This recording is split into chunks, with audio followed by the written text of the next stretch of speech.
Hello everyone, this is your mentor any और आज हम लोग डिस्कस करेंगे कि एएलपी का एग्जाम कैसे क्रैक करें बहुत ही कम टाइम में। जैसा कि आप लोगों को पता होगा कि ये एक एग्जाम है जो कि असिस्टेंट लोगों को पायलट का होता है और इसमें बीटेक वाले ही अपेयर होते हैं। और इसका जो रिसेंटली है वो 11,000 कुछ वैकेंसीज जो है वो आई हुई है। और इसमें मेजर पोर्शन जो है वो मैकेनिकल और इलेक्ट्रिकल का है। तो अब हम लोग देखते हैं कि इसका एग्जाम का पैटर्न क्या है और इसको इजीली हम लोग क्रैक कैसे कर सकते हैं। तो इसमें सबसे ज्यादा जरूरी है जो वो नॉन टेक है। Non tech in the sense कि जो हमारा टेक को छोड़ के जो पार्ट है नॉन टेक वो है, यानी कि मैथमेटिक्स। मैथमेटिक्स जो है वो अप टू 10 तक आपका बेसिक जो है वो स्ट्रांग होना चाहिए। फिर मेंटल एबिलिटी यानी कि रीजनिंग जो है वो स्ट्रांग होना चाहिए बेसिक तक। और जनरल साइंस अप टू 10 तक। इससे ज्यादा फ्रॉम एनसीईआरटी, ये एनसीईआरटी से ही ज्यादातर रहता है।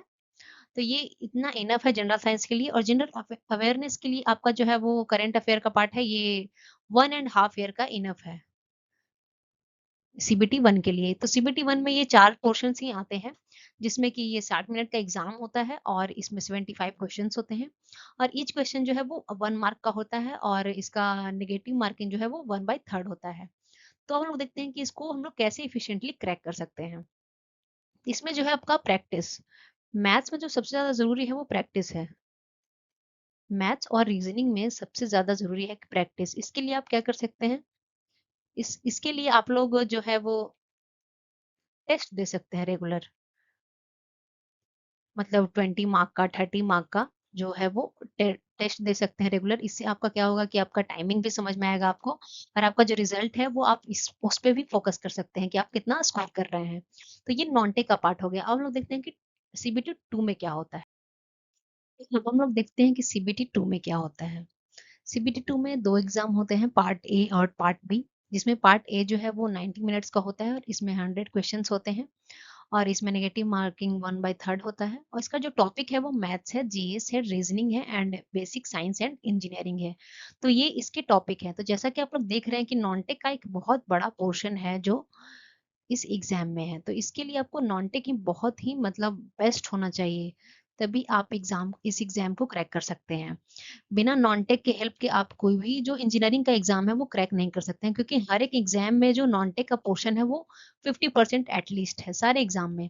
तो आपको नॉनटेक आपका अपना स्ट्रॉन्ग करना ही होगा, तभी आप इस एग्जाम को क्रैक कर सकते हैं। और पार्ट बी जो है वो 60 मिनट्स का होता है, 25 क्वेश्चन होते हैं और इसका भी नेगेटिव मार्किंग जो है वो 1/3 होता है। और ये ट्रेड वाइज होता है, डबल ई का होता है, मैकेनिकल और एई का। उसका ये क्वालिफाइंग नेचर का है।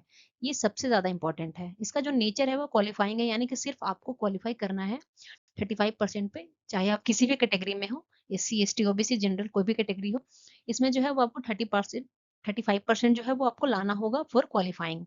तो ये इसका सीबीटी टू का हो गया। So CBT one and CBT two qualify करने के बाद जो है वो सीबेट का एग्जाम होता है, यानी कि कंप्यूटर बेस्ड एप्टीट्यूड टेस्ट। जिसमें कि जो आपका विजन का सर्टिफिकेट है वो लगता है, जिसमें आपका एलिजिबिलिटी है वो अप्रोक्स होना चाहिए उनके मार्क तक, तभी आप इसके लिए एलिजिबल हो पाएंगे। और इसके बाद जो है क्वालिफाई, ये जो टेस्ट होता है वो क्वालिफाइंग नेचर का होता है और इसमें सेवरल टेस्ट कराए जाते हैं।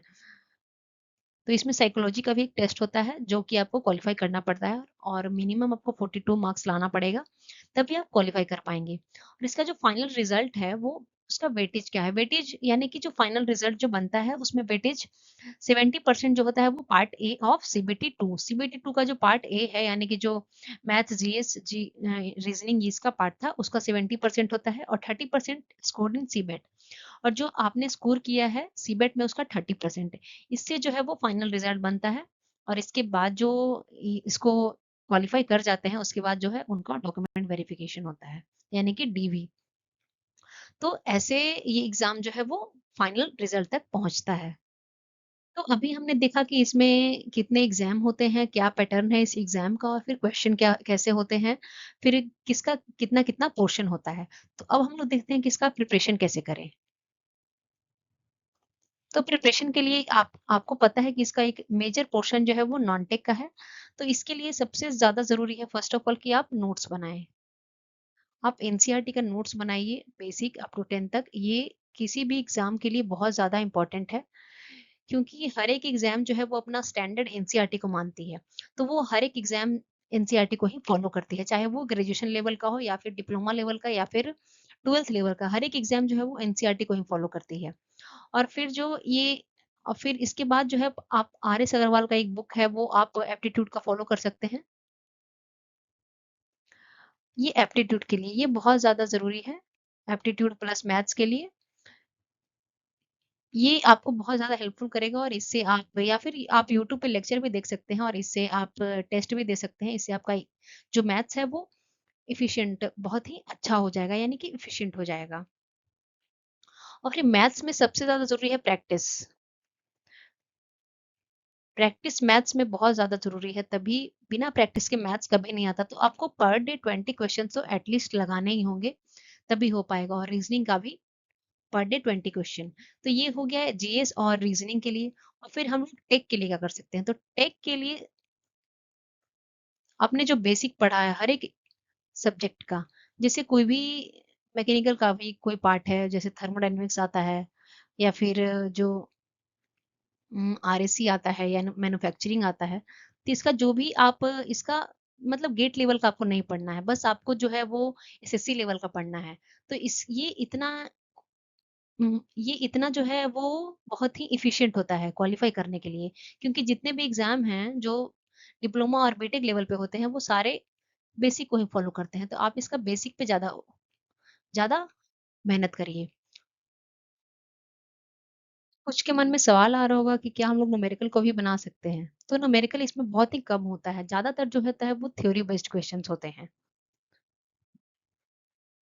ये थ्योरी बेस्ड क्वेश्चन्स होते हैं, ये मैं टेक का बात कर रही हूँ।